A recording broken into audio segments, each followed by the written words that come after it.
Good afternoon, everyone. Welcome to the March 3rd, 2026 special meeting of the Glendale City Council. May we have roll call?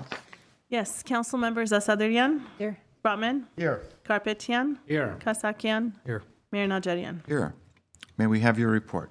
The agenda for Tuesday, March 3rd, 2026 special public meeting of the City Council was posted on February 26, 2026 on the bulletin board outside City Hall. Thank you. What's the first item? The first item is management services regarding 2026 legislative platform and legislative affairs update.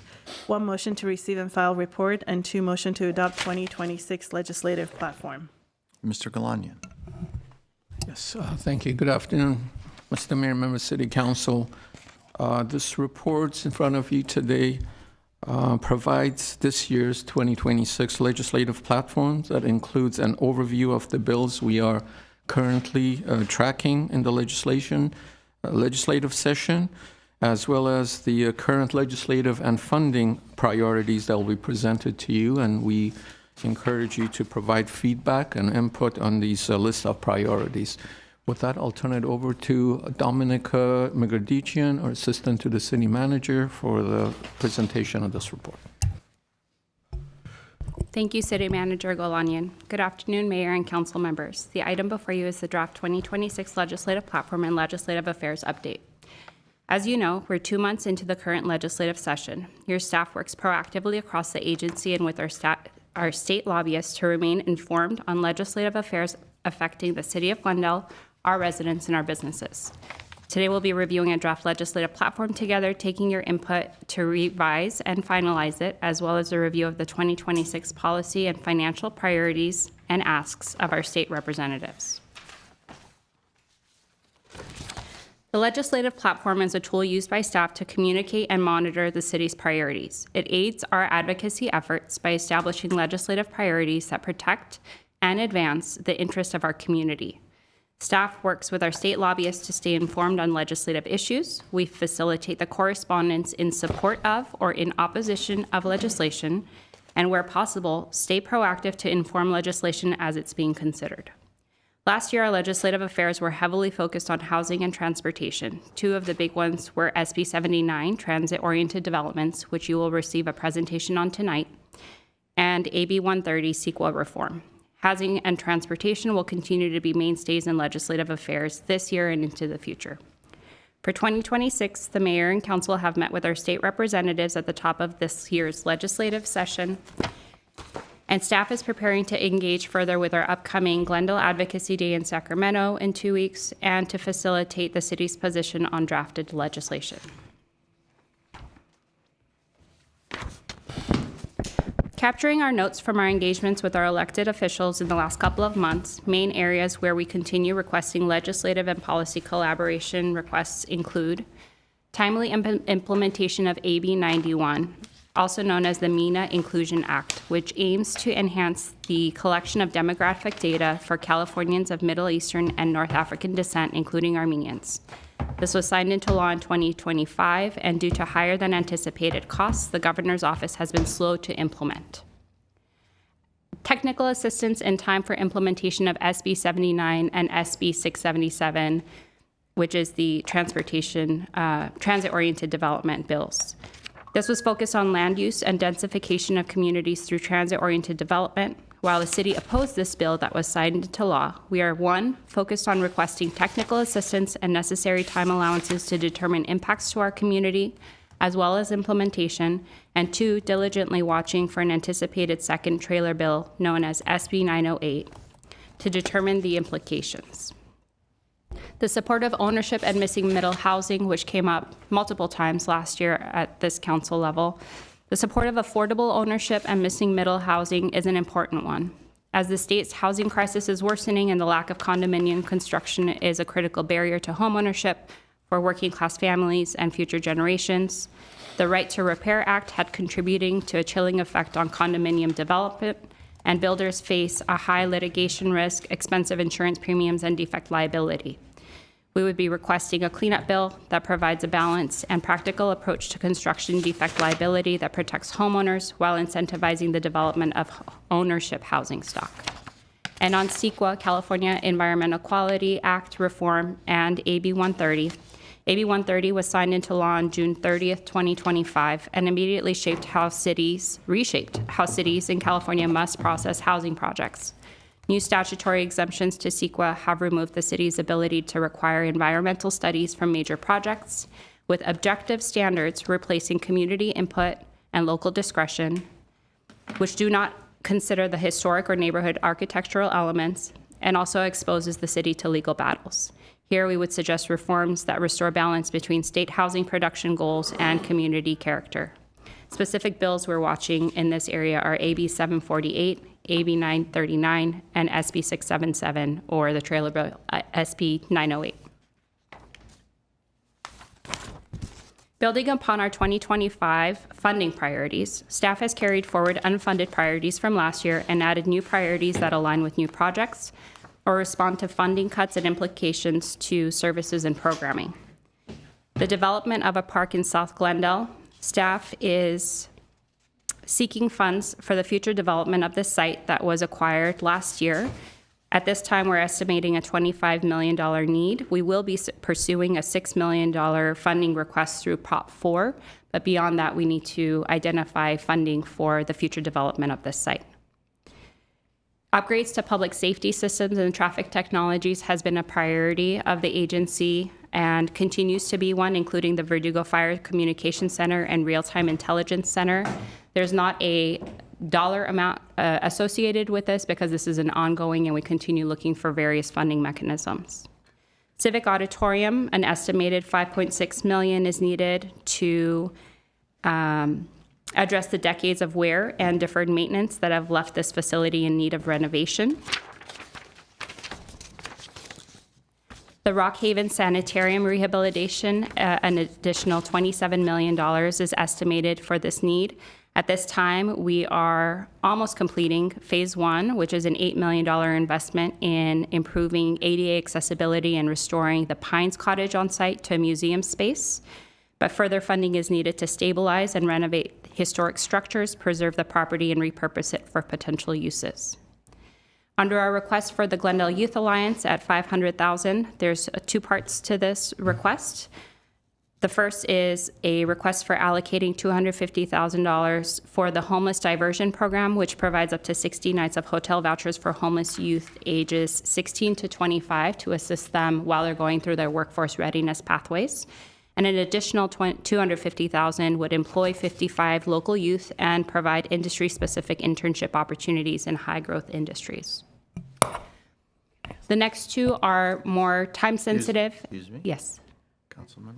Thank you. Sorry for interrupting you. The Glendale Youth Alliance, is that the same amount that we applied and got last year? That is the same amount, but this is to allocate for two different programs. I think we had also asked for $500,000 last year. Okay. Are there cuts being made from like state and federal funding to GYA right now that would require for us to request additional? I can confirm that Or is this number just a information. rollover from last year? I think this is a rollover, but I can confirm if there are any other cuts anticipated for that program. I think that would be helpful given like the area that they cover. Okay. Thank you. Thank you. The next two on the list are more time-sensitive and timely, as they've just recently come up. A continuity funding for English as a second language. This is an annual federal funding that has benefited the Library Arts and Culture Department for a much-needed resource and service to our community. The funding would ensure the continuity of this program that expands literacy and programming, citizenship, readiness, tutoring, educational materials, and classes to our diverse immigrant population. And the second, continuity funding for emergency housing voucher EHV program. A recent add-on to our efforts includes seeking funding resources to continue this program that's a direct housing resource to 188 households in Glendale that would otherwise potentially fall into homelessness or housing insecurity. This program, originally funded through 2030, has experienced a budget shortfall and will be expiring in the next few months. Staff is seeking legislative and funding resources to continue this program, while also proactively exploring other opportunities to transition the program recipients. to other resources to keep the over 200 Glendale residents who benefit from this program housed. I bring the funding opportunities to the City Council because members are starting to put their budget requests into budget committees this week, and we have received guidance to keep our request list focused on 1 to 2 top priorities if possible and attainable, i.e. in light of the state's current budget situation, hopefully requesting something that they would be able to deliver upon for us. The draft legislative platform before you is a starting point building upon the last adopted platform from 2023. The areas of focus listed, and 2024. The areas listed focus on the screen is elaborated within attachment 2 of your staff report with the bills that staff is monitoring organized under following overarching areas. Under the legislative platform, we focus on fiscal responsibility, economic vibrancy, informed and engaged community, safe and healthy community, balanced quality housing, community services and facilities, infrastructure and mobility, arts and culture and sustainability as top areas that were identified in 2023. And staff welcomes your input on this document as we look to finalize and adopt it tonight and utilizing it and moving forward.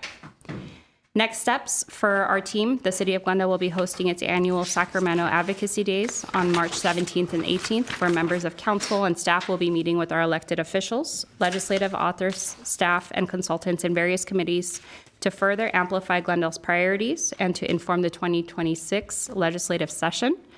Staff will be looking to return to the City Council with an update in summer 2026 to provide an overview of the state budget revise, facilitate any further legislative recommendations, and will continue monitoring and staying proactive in legislative affairs and efforts.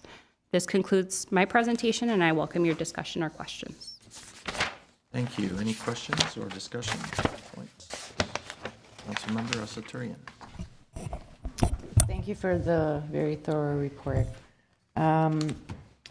With respect to the priority areas, when you note like safe and healthy community, so public safety would be incorporated in that, domestic violence would be incorporated in that, mental health services, all of those?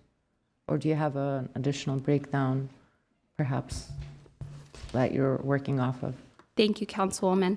Yes, under Safe and Healthy Community, you have a draft document that's also been provided as an attachment to the report. Safe and Healthy Community states, ensuring public safety and emergency preparedness is a fundamental priority. The city supports federal and state funding for police, fire, emergency preparedness, and homeland security programs. The city opposes legislation that would compromise public safety or community well-being. Specific to your request about public safety and domestic violence, I know that those are areas that the Commission on the Status of Women also oversees and has their review and recommendation to the City Council on legislative priorities that we'll bring to you later. But if you'd like to make the recommendation that we include that element in here, staff is open to taking. I would request that as part of our priority list beyond what we did this last year and the year before as well, that beyond what the commission also comes back with to make a recommendation, that domestic violence, mental health support, and resources also be part of that list.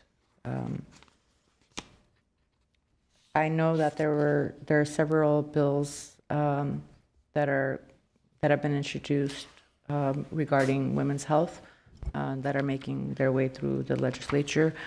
Do you have a timeline of when the Women's Commission is going to be looking at those bills? Because I think last year we had it in reverse where like they had already done it and then we approved this. And I just want to make sure that we're not missing any Sacramento deadlines with, because you noted it's coming back in summer. Correct. We're anticipating the Women's Legislative Caucus priority bills to be published in the next 2 weeks. I will plan on taking that to the Commission on the Status of Women at their next regular meeting, hopefully in April timeframe, and then back to the City Council to facilitate their recommendations for your consideration, which is much earlier in the process than we were last year. Okay, and then on the Advocacy Day that is planned, with the bills that you have listed now, I think one of the comments I had made even last year was not necessarily fully opposing or supporting bills, especially when strategically we know that they're going to move through, but making surgical amendment recommendations. Is the staff, the consulting staff going to be doing that, or can you speak to the structure of that? Because I think we've had some situations where it's just blanket oppose, which you may be as written, but also being proactive in the amendments that we're recommending. Of course, I can speak with that, to that. Typically, agencies will take a definitive opposition or support stance on legislation, but we have and will continue to, where we can, submit amendments for consideration, language for consideration that is important to Glendale and the implications of that proposed legislation here. We'd rather move towards it in a proactive manner where we are informing it rather than just stating a stance on it and letting the cards lie where they are. Okay. Usually those letters would be written in such a way that we oppose unless this amendment, right? So again, working with the author directly versus just our elected officials, because that kind of goes a long way too. Okay. Thank you. Mr. Brotman? Hi, thank you for the report. I have a few things that I want to raise, make sure that they're incorporated into this. One of them is something that we all got a letter from Greg Astorian, the Glendale Association of Realtors, and he pointed out something that I know we all support, which is promoting ownership housing, but he felt that the language we had didn't highlight it strongly enough. So he recommended some language. I don't know if you got that letter. Did you? I did, sir. It just said, I'll read it. The city supports policies that expand sustainable homeownership opportunities, including pathways for first-time buyers and the development of entry-level ownership housing. The city recognizes homeownership as an important component of long-term housing stability, economic mobility, and community investment. I thought that was a really good suggestion, and I know that that's not controversial among us, so it would be good to include that. I just have two other things. One, when we talk about safe and healthy communities, I don't know if we're including in there the whole issue of safe streets, of traffic safety, pedestrian safety, safety for transit riders. I know, especially now, spending a lot of time talking to groups of constituents, that pedestrian safety is one of the top concerns of our residents. We know that from the survey that we did. So things like, support for complete streets, support around using technology for traffic enforcement. I know we have our speed camera program coming. Hopefully that will be successful and we can expand it. Also things like just, greater authority or more flexibility to enforce traffic laws, more flexibility to impound cars, to, remove licenses from people who are, exceeding the speed limit in an extreme way multiple times. I know that the California Highway Patrol and the DMV have a program. I think it's called FAST, which is for, kind of automating or speeding the processing of citations for people on the highways that are going over 100 miles an hour. I'd like to see us be able to do things like that here at the local level. So that whole cluster of, making streets safer through engineering, through enforcement, through education, I think is a number one issue for us, and we should really be highlighting that. The third thing I want to mention is the issue that's going on with the Board of Forestry around Zone 0 that we've discussed here. I understand, speaking to the fire chief, that the rules still have not been promulgated, but what's happening is that the insurance companies are using kind of the absence of clarity around this to cancel insurance or force people to cut down trees within the 5-foot Zone 0. Which is really counterproductive to what we want to do with our tree canopy and is not really helping anybody as far as fire risk goes. And it seems like in some cases maybe just using this as an excuse to cancel insurance policies. So this is maybe, I don't know if this is a legislative thing or more for the insurance commissioner, but I would like to see us be more active in figuring out how we help people keep their insurance and make sure that the insurance companies aren't taking advantage of rules that are not even finalized yet to kick people off their plans. That's all I have. Thank you. Thank you. Mr. Kasaki? Thank you. My main question is how, given the financial state that the whole state is in, that we're in, that we will be ranking these funding requests in terms of an order of urgency. Obviously, we just had our housing authority meeting and we didn't have anyone today here to speak on this issue, but we have that issue of residents who have a deadline by which the program that they're on may run out of funds. And we've, I think, all spoken in one voice about the importance and the urgency of this matter. I know that that was listed in terms of the asks, but which of these are wants and which of these are needs, I believe are critical. I would, at this time, urge us to look to that as being an immediate, urgent funding need, while we try and seek other help and assistance from the federal level, perhaps, or anyone else we can think of. And in addition to that, my other question would be, I don't want to add more to the plate than we already have. There's about $39 million across 7 asks. And I am concerned about if we ask for a lot of things. Obviously, we're going to get probably the least or smallest amount that we can ask for. So where do we have the biggest bang for our dollar in terms of our asks? And I hope that staff has thought about that a little carefully. If we can, I don't know which slide it was on. Let me see if I have my packet. I have it over here, thank you. But when we're looking at this list,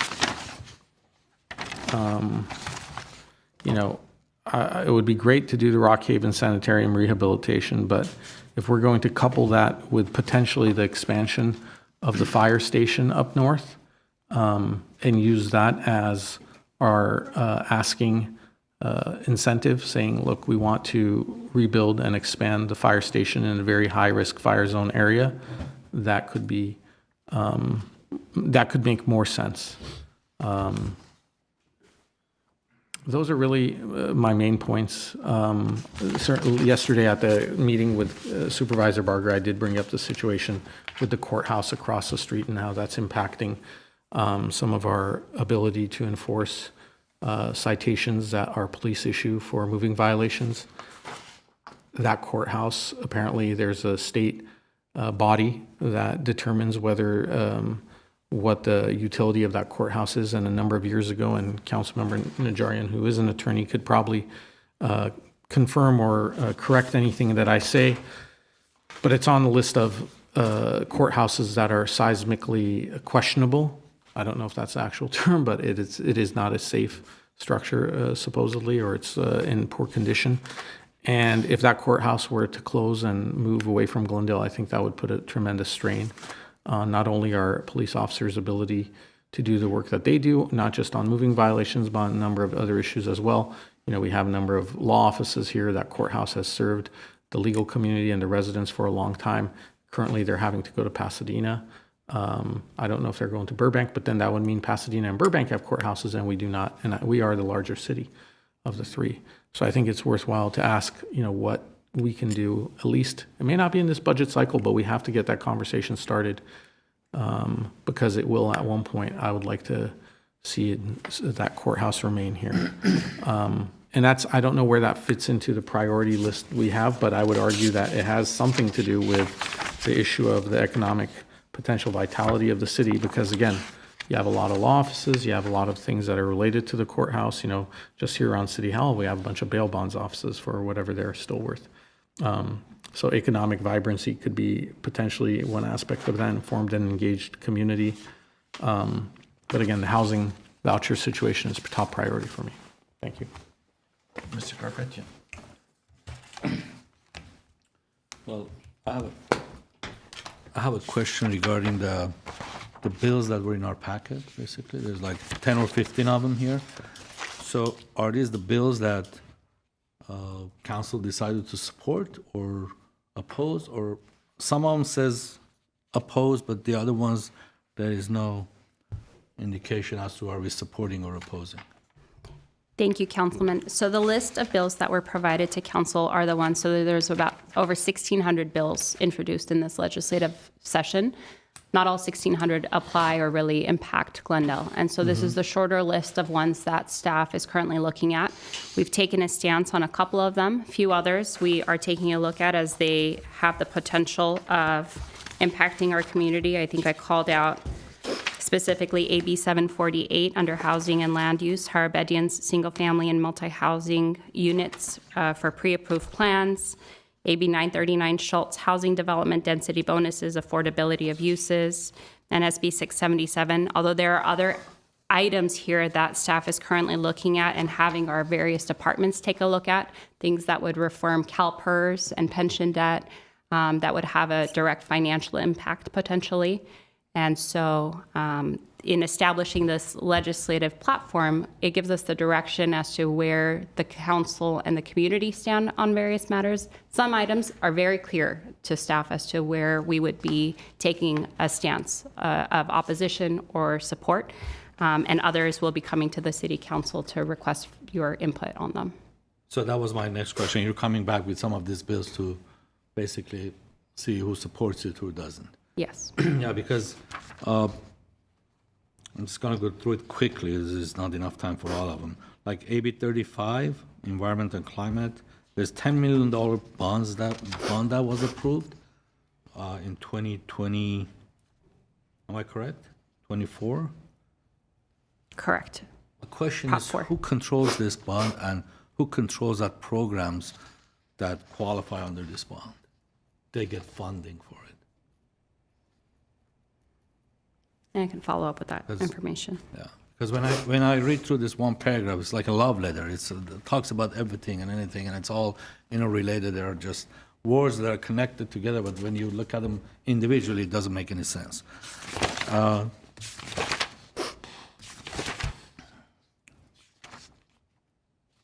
There are transit-oriented, yeah, like the CEQA one by SB 887 by Padilla. The CEQA does not apply to data centers. Is it? Am I correct on reading this?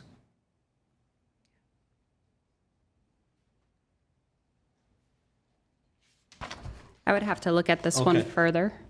And SB 722. This is the transit-oriented housing development again, TOD zones.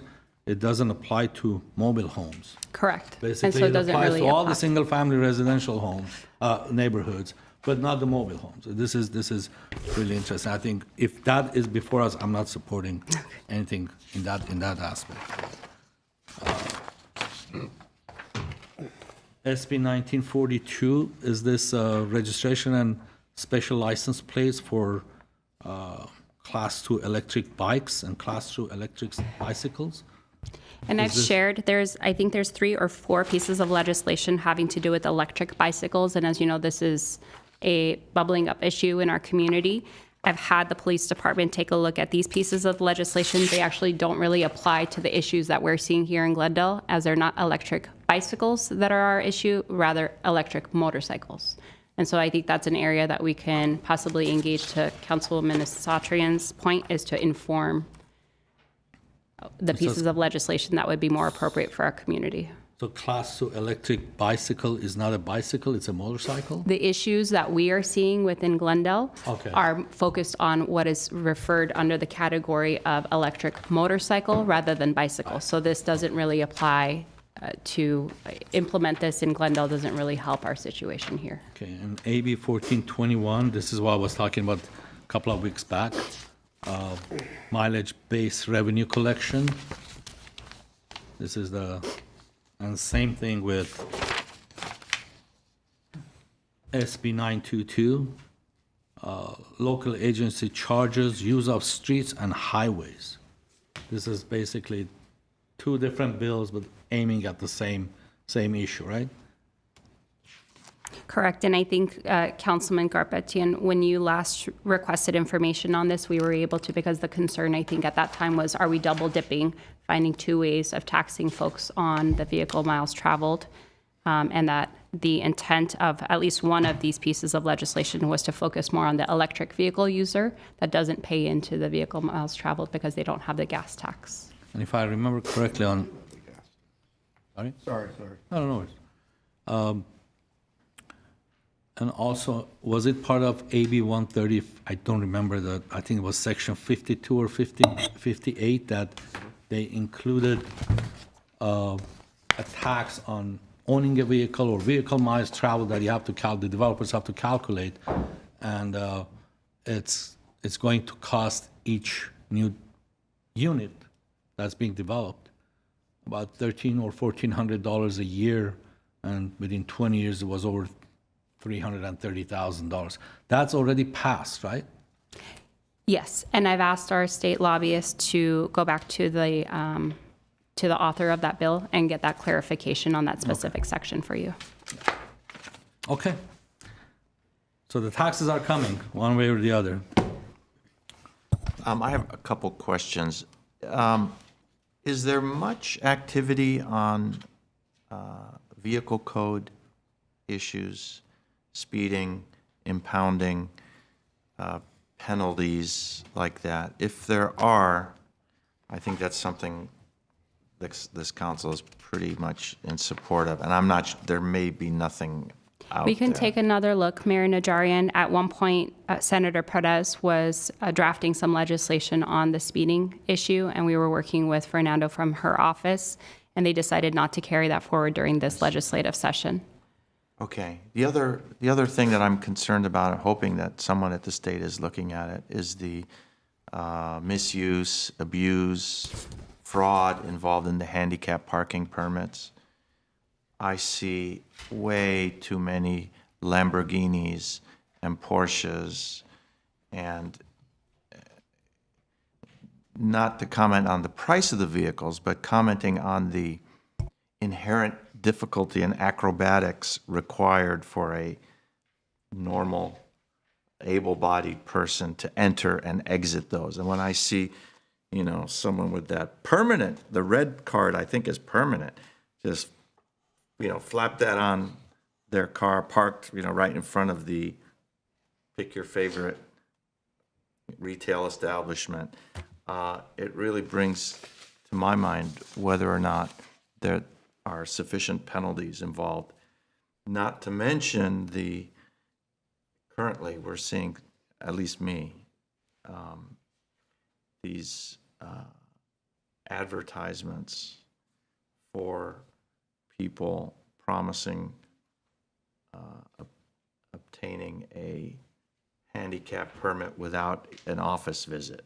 It's like, you know, don't just give us a call and one quick phone call, you'll have your handicap parking permit in, you know, a week or so. So I'm not sure there's anything out there like that.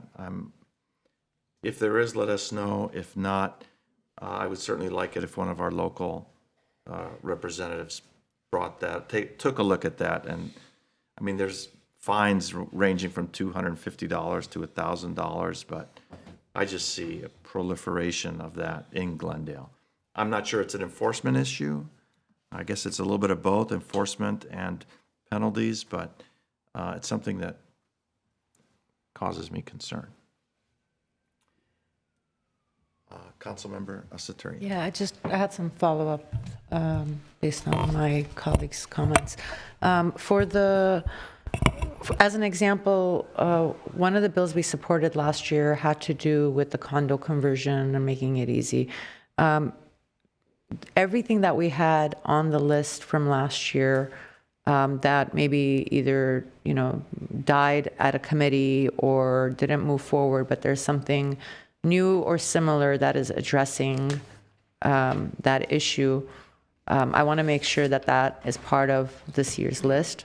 And I don't know, we don't have the old list in front of us, so I don't know. I think it would be helpful. I think I have a copy of what we had sent over last year, but just making sure that if it didn't go through last year or the amendments didn't work out, that we're continuing to work with authors on those specific issues and that we're not just moving forward with what we have here.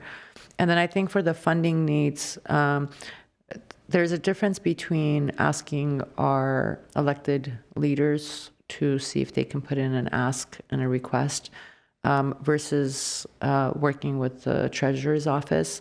I know that we had started those conversations last year, and there is a dedicated deputy treasurer that was supposed to provide us with possibly pockets of money that are available, that we don't have to go through the legislature to make the request. Staff was supposed to follow up on those, and I don't know whatever happened with that, but there is a relationship there that's been started, and I want to make sure that beyond the requests we're making from our electeds, we're also working with the treasurer's office to look at different pockets. And even, I think one of the things we talked about, the Rock Haven, as an example, could be that there's some fund right now that didn't get spent on like historic preservation, and that we may be able to grab that because the money's not being used, but it was already allocated from previous budgets. So just beyond the regular asks. And then I think it would be worthwhile for us to get a list of everything that we had sent over last year, just so we can do a comparison. And this is just to clarify, the list that you have here is a watch list. It's just a watch list okay. at this time. Thank you. Correct. Okay, are there any cards from the public? I forgot to ask. No cards from the public. All right, so we have two motions before us. Would someone like to move them? I'm happy to move them. I will second. Roll call, please. Council members Asadrian, Yes. Rotman, Yes. Karpetian, Yes. Kasakian, Yes. Mayor Najarian. Yes. Good job on your report. Next item, please. Next is item 2, Glendale Water and Power, regarding transfer of ownership of ICE Energy Thermal Energy Storage, ICE Bear units at various locations within the city of Glendale, and issuance of $4,500 electric utility bill credit per ICE Bear unit for their removal. 1, motion authorizing the city manager or his designee to enter into and execute a transfer, assignment, and assumption agreement and all related and necessary accompanying documents for the transfer of city's ownership of ICE Energy Thermal Storage, ICE Bear units installed at various private commercial property locations within the city, and the issuance of $4,500 electric utility bill credit per ICE Bear unit for their subsequent removal. Mr. Galanian. Mayor Najarian, member of City Council, this report requests your approval to transfer 104 ICE Bear units that economically and operationally are no longer viable. These are on commercial private properties, and the request also is to authorize issuance of $4,500 in utility bill credit per unit, and the removal of these units will be solely the responsibility and the expense of the property owners. If you would like a brief presentation on the background of these units and more detailed, Alina Morshidian, GWP's Power Contracts Manager, is available. Who would like a report? I certainly don't. I only have one question. Yes. I don't know if anyone else. I'm okay with that report. I have some comments to make, not the report.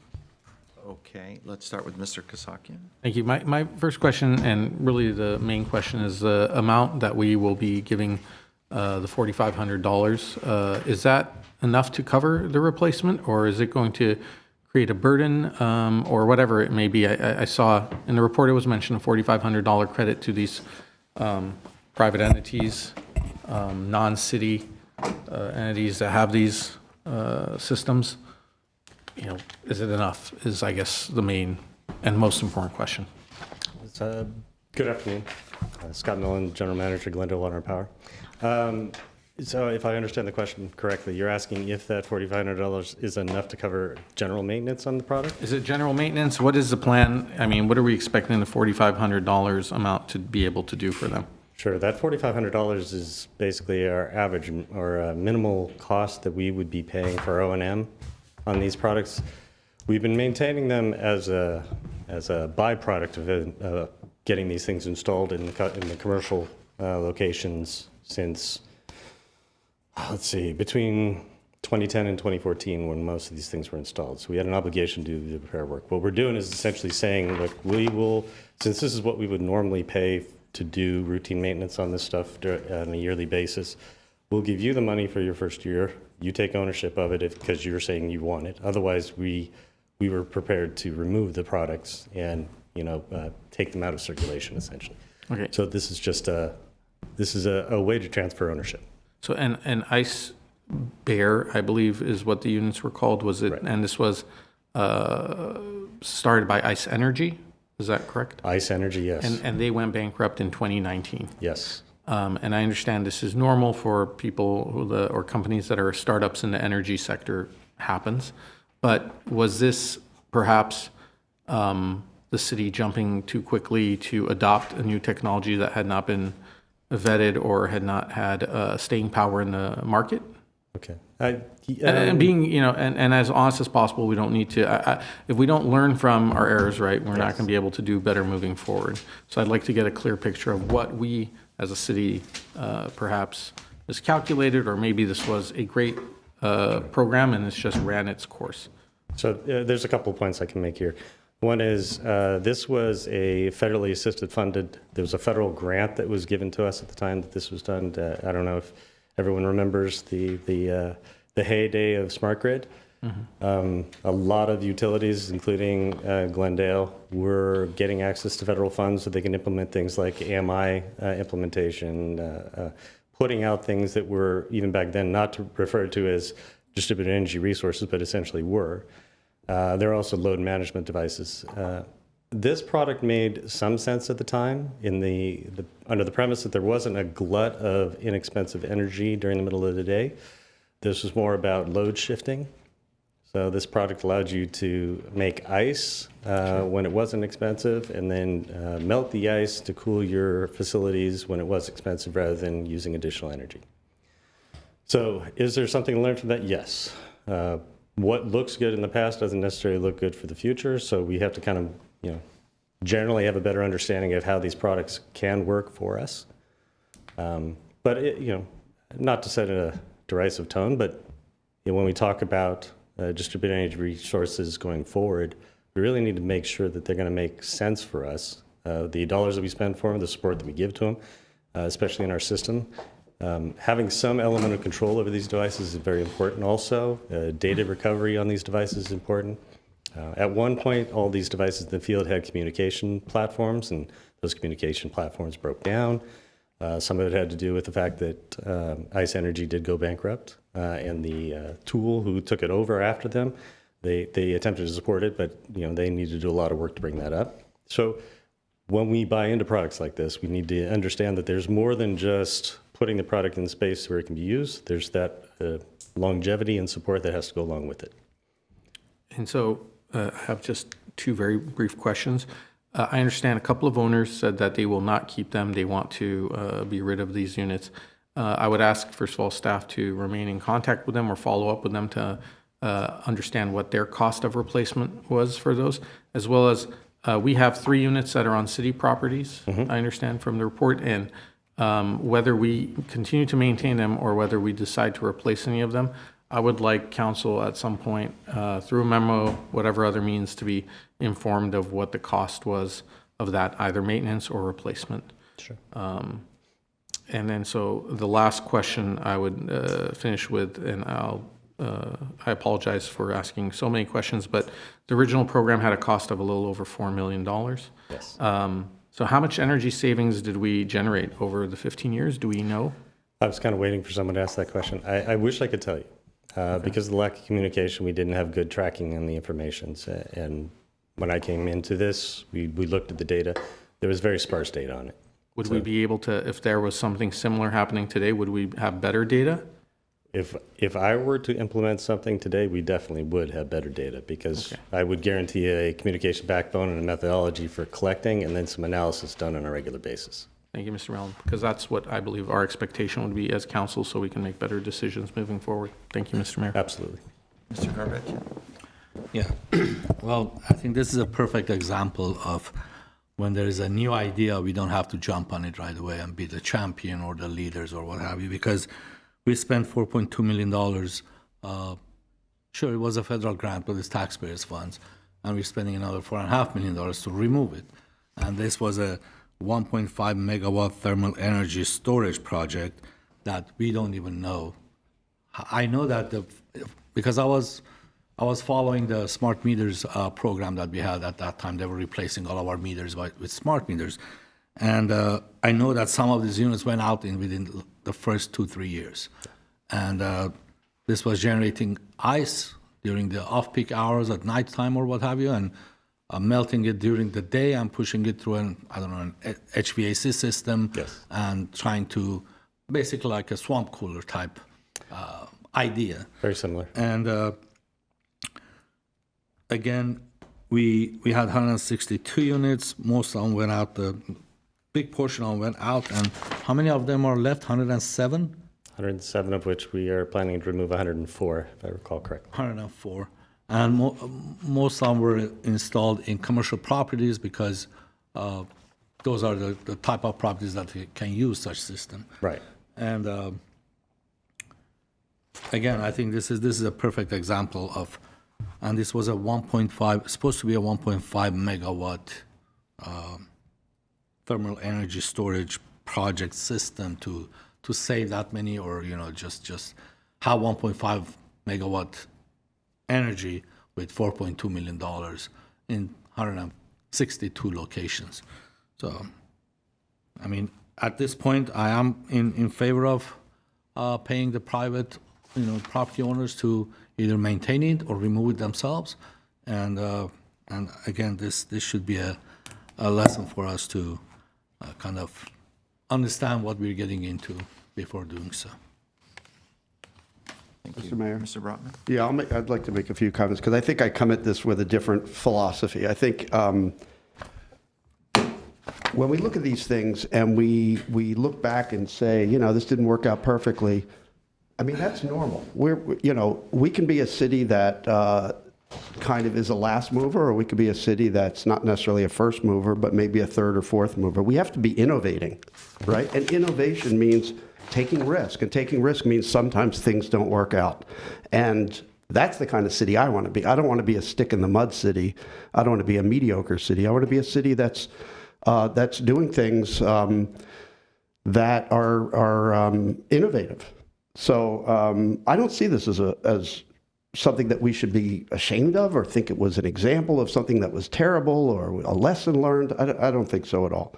I think the one thing that does trouble me a little bit is that the contracts we signed were, I guess, silent or vague on who is responsible for removing these at the end of life. I think that's the problem, because people had, many years that they were able to take advantage of this. When I say people, I mean the customers, the commercial customers, and and now we're having to pay to have those things removed. And I think that's the mistake. And as we do contracting in the future, I think we should be more thorough in making sure we know what's the expectation end of life. So unfortunately, we're having to pay whatever it comes out to, $400-some thousand. I don't know what it is.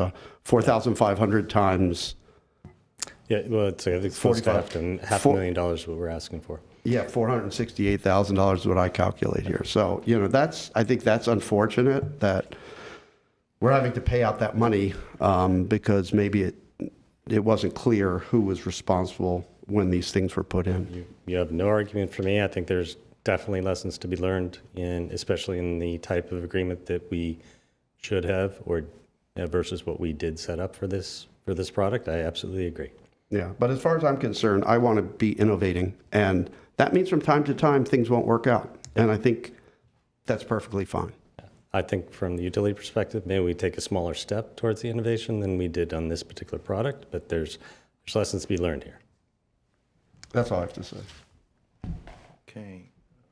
Councilmember Asatoria? I'm not going to waste time.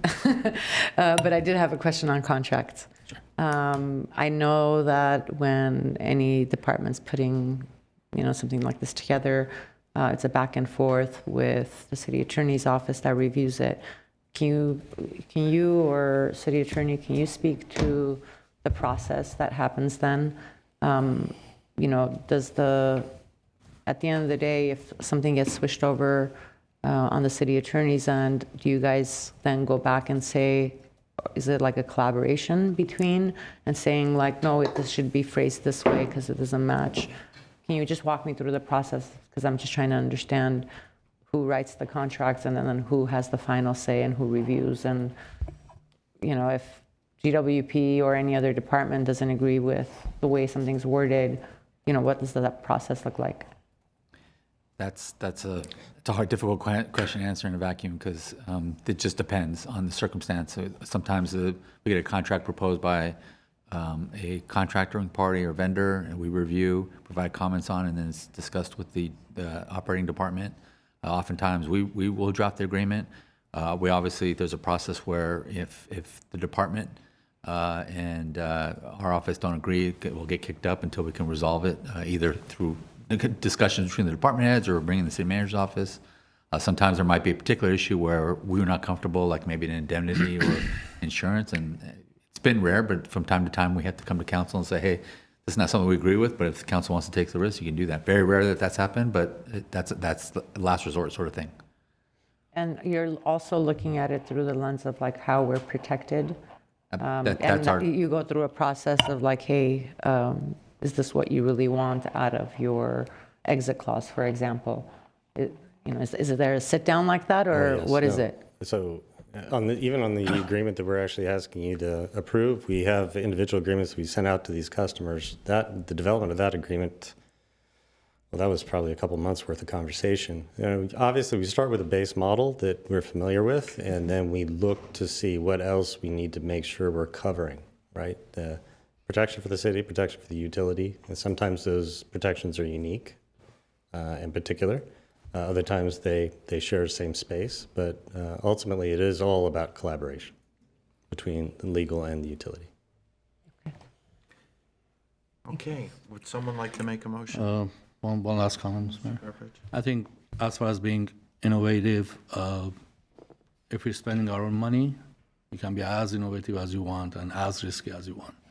When it's the taxpayers' money, we have to be very conservative and very cautious and careful as to how we spend our money, and not say, okay, if it's innovative and we lose some of it, so be it. That's not the way it is. Taxpayers' money, we have to be very careful. That's all. Okay. Is there a motion on this item? To approve? I'll move to approve. Yeah, second. Roll call, please. Councilmembers Asadrian? Yes. Brotman? Yes. Garpetian? Yes. Kasakian? Yes. Mayor Najarian? Yes. Item 3, please. Item 3 is Community Services and Parks regarding Amendment Number 1 to the standard lease between the City of Glendale and Belbak B. Golbahar for the Verdugo Jobs Center facility located at 1255 South Central Avenue to extend the lease for an 18-month period from April 1st, 2026 to September 30th, 2027. 1, introduction of ordinance authorizing the city manager or his designee to enter into and execute Amendment Number 1 to the standard lease, contract number 8002055 between the City of Glendale and Belbak B. Golbahar for the Verdugo Jobs Center facility located at 1255 South Central Avenue, Glendale, California, 91204, to extend the lease for an 18-month period from April 1st, 2026 to September 30th, 2027. Mr. Galanian. Yes, Mayor Najarian, members of the City Council, the current lease for the Verdugo Job Center facility will expire on March 31st, 2026. The proposed lease amendment to the lease extends the term of the lease from April 1st of this year through September 30th of 2027. The cost remains the same at $2.50 per square foot, which equals to $58,135 a month, or $697,620 annually. The amount for the remaining 3 months in this fiscal year was included in the approved fiscal year budget. For future cost, we will ask council for appropriation in the next budget and the following budget review process. We don't have a formal presentation on this item. Mr. Bulanikian and Judith Valesco from VJC are available if you have any questions. Okay, does council have any questions? Mr. Carpenter? Do we have any options beyond September 30th, 2027, or this is just the 18 months? Good afternoon, Mayor Najarian, members of the council. Initially, the owner wanted a 3-year term. We reduced it to 18 months because we are looking at alternate locations throughout the city, even on this campus. So when we go back to the owner, he can definitely extend it to another 18 months to 3 years. I mean, If you we don't have ask. to extend it, you can have just one Eventually. more option of 18 Yeah. months. Yes. Okay, I think that's good to have in case we don't have a new location, then the owner can come back and say, well, my rent is $3 a foot today. So if you have an option, I think that would be better. Yeah, we do have an option. The owner is very flexible. Back in 2023, he was offering $2.53 a square foot. We lowered it to $2.50. We are co-located with EDD, State of California Employee Development. Right. So they pay 57% of the $58,000 and we pay 43%. So they pay the majority of the rent per month. And all the funds are from workforce development funds, funded through the federal government. Okay, thank you. Would someone like to make a motion? It's an introduction, Mr. Mayor. This is an introduction. Would someone like to I'll introduce? I'll introduce it. Thank you. Next up, please. Next is item 4, Glendale Water and Power regarding agreements with Precision Aerial Services, Inc., Custom Truck One Source, Inc., and Global Rental Company, Inc. for various equipment rental on-call services. One resolution dispensing with competitive bidding and authorizing the city manager or his designee to enter into and execute agreements with 3 equipment rental vendors, Precision Aerial Services, Inc., Custom Truck One Source, Inc., and Global Rental Company, Inc., to provide on-call equipment rental services to Glendale Water and Power for an initial term of 3 years for an aggregate not to exceed amount of $1.8 million to be shared among the 3 vendors, with an option to extend the agreements with each vendor for 2 additional 1-year terms at $600,000 aggregate per year. 2, resolution of appropriation. Mr. Galania. Yes, Mayor and John, members of City Council, GWP crews rely on this type of specialized equipment on a regular basis to safely and reliably provide electrical services to the community. During peak demand periods and emergency events as well, they'll use these specialized heavy equipment. Establishing rental agreements in advance will reduce reliance on external utilities that we have in the past and improve response time during emergency and high workload situations. Staff have identified and evaluated 3 locally based companies that specialize in heavy equipment rentals. This afternoon, with this report, we're seeking authorization for 3-year term agreements with 3 qualified vendors, with the option to extend each agreement for 2 additional 1-year terms.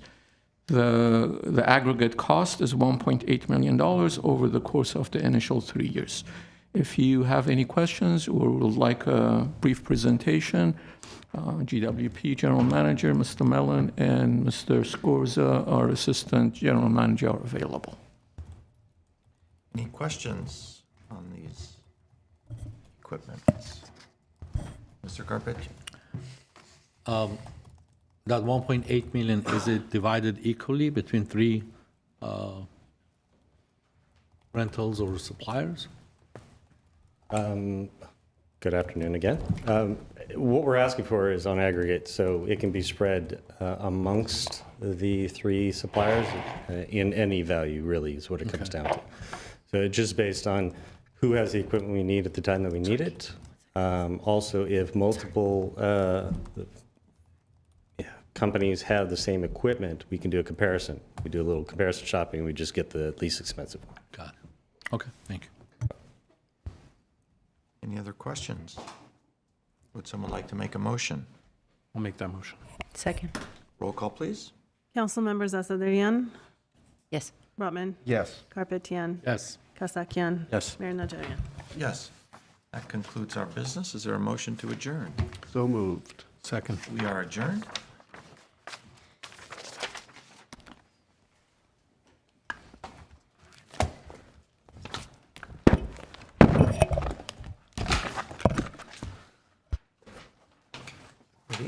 Okay, I call to order the regular meeting of the Glendale City Council for March 3rd, 2026. May we have roll call?